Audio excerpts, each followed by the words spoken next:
hope is so fundamental to recovery.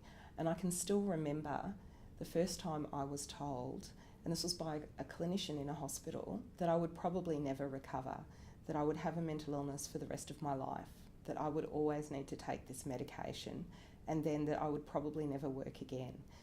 And I don't think that was intended to be harmful. I think that was someone trying to give me the truth as they saw it and to set what they talked about as being realistic expectations.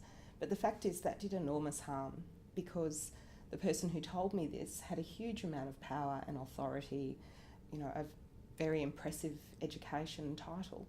And so I believed that to be true. I wonder sometimes if at that time I had said, you know what, one day I'm going to be a senior executive in a mental health service. I'm going to be paid to teach psychiatrists how to do recovery. I'm going to be paid to go overseas to talk about initiatives in mental health, that I might well have had my medication dramatically increased and perhaps had, new delusions added to my file. But those things are all true. I not only did work again, I've achieved so much more in my career than I ever thought possible. So some people might say, well, that didn't do any harm. You overcame that lack of hope. But the point I'd like to make is that for years I lived down to that belief. When I was told that, I gave up. And what followed from that was really years of going in and out of hospital, and particularly of not doing anything to take any ownership myself around my recovery.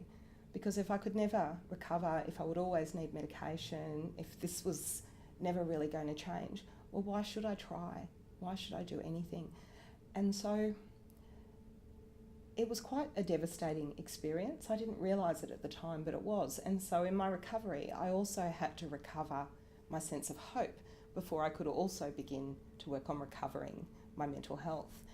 And the most powerful factor that started to reignite my hope was hearing stories from other people who'd been through a similar experience and had gotten their lives back. There is something about sharing our stories of lived experience that ignites hope in a really powerful way.